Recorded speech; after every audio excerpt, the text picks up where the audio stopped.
Hello everybody, welcome to my channel. Before we begin, I would request you to please subscribe to my channel and press that tiny bell icon for future notifications. Now let's get started on today's topic. In today's lecture, we are going to talk about MD5 or Message Digest File, which is a hashing algorithm. Now for any hashing algorithm, आपको एक input message लेना होता है. इस message का length can be any variable length. So there is no limitation on the original length of the message. ये message आप input देते हो आपके hash function को और output जो आपको मिलता है वो hash value होता है एक fixed length value. In case of MD5 आपका input message होगा कोई भी length का. ये मैसेज आप इनपुट दोगे MD5 हैश एल्गोरिदम को और ये MD5 हैश एल्गोरिदम कैलकुलेट करेगा आपका हैश वैल्यू. ये हैश वैल्यू का लेंथ होगा ऑफ 128 बिट्स. फॉर एग्जांपल अगर आपका इनपुट मैसेज है हेलो वर्ल्ड, तो हेलो वर्ल्ड आप इनपुट दोगे MD5 हैश एल्गोरिदम को और आउटपुट में मिलेगा आपको 128 bits. Of course because 128 bits are very difficult to represent on screen, इसीलिए हम उनको रिप्रेजेंट करते हैं using their hexadecimal equivalent. So 128 bits are converted into 4 words where each word is of 32 bits. In this way we represent the output of any MD5 hashing algorithm. अगर मैंने मेरा input change कर दिया, suppose मैंने आप मेरा input बना दिया एक question which is it Wednesday today, तो ये is it Wednesday today statement मैं देती हूँ as an input to my hash function and MD5 hash algorithm calculate करेगा इसका output. Remember that output is always going to be of 128 bit. That means 4 words where each word is of 32 bits. Input can be of any length. So here I have 2 words in my sentence. Here I have 4 words in my sentence. So input can be of any length. Doesn't matter. Output is always going to be of 128 bits or 4 words where each word is of 32 bits.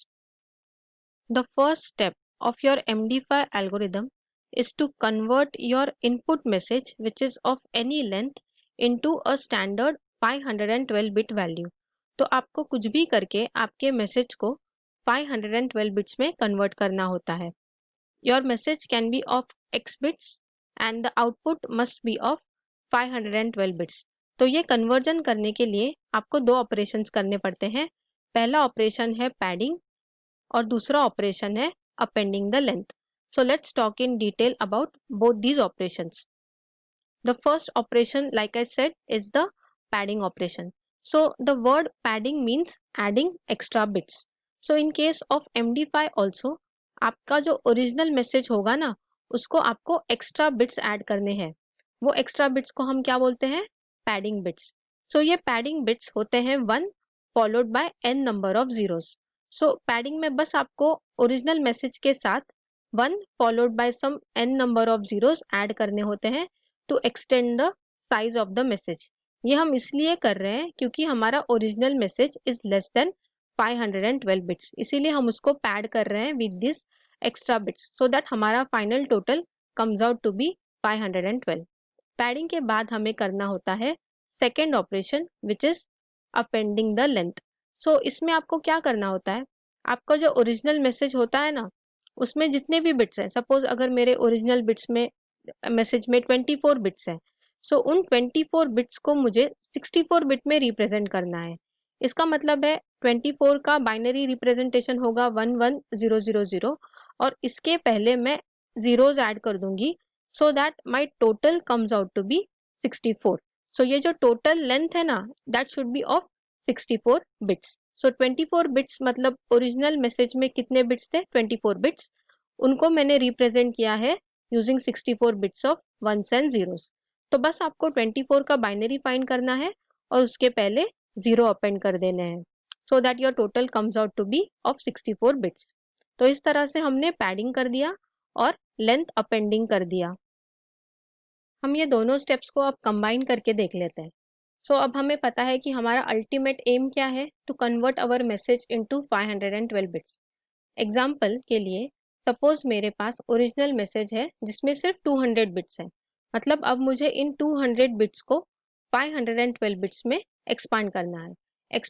Representation के लिए like I said हमें पहले padding करना है और फिर length को represent करना है using 64 bits. So let's get started. We have 200 bits here. So suppose 10000011 ऐसे करके मेरे पास 200 बिट्स हैं ओरिजिनल मैसेज में. ओके अब मुझे इसको एक्सपांड करना है. सो सबसे पहले हम लोग लेंथ के बारे में बात करते हैं क्योंकि that is very easy to find. 200 को बाइनरी में रिप्रेजेंट करना होगा, मतलब वो हो गया 11001 000 which is the binary version of 200.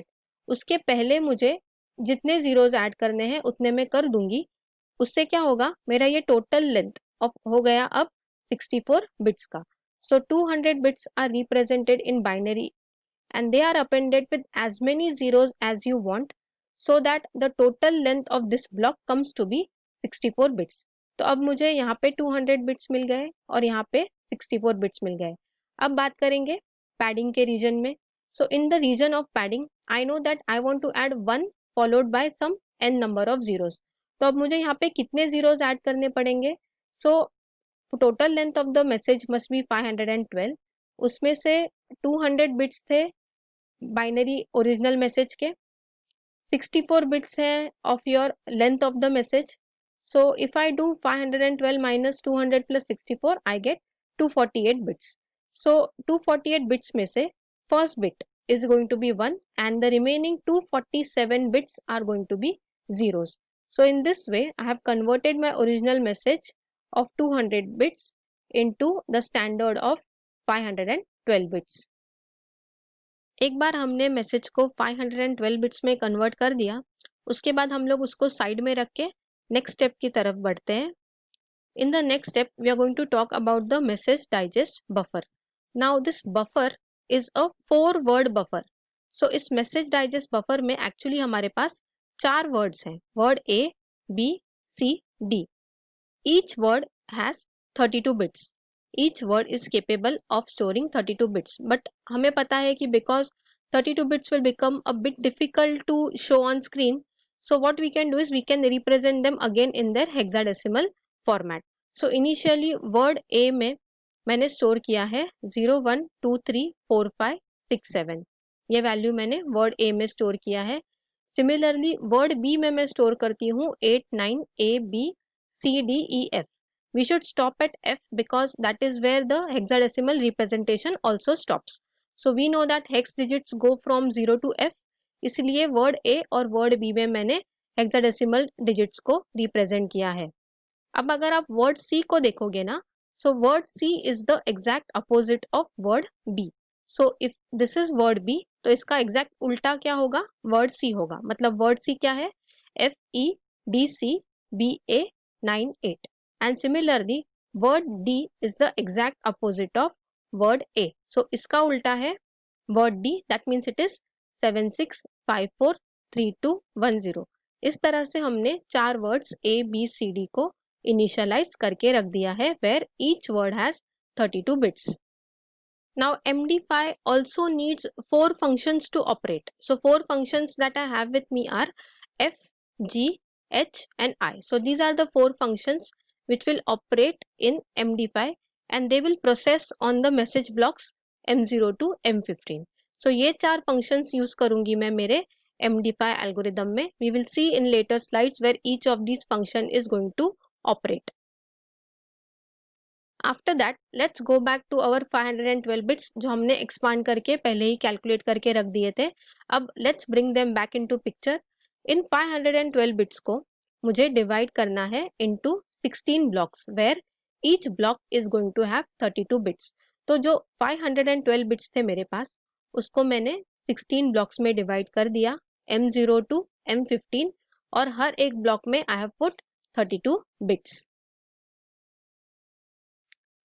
After this step, we are going to perform some operations on our initial buffer values.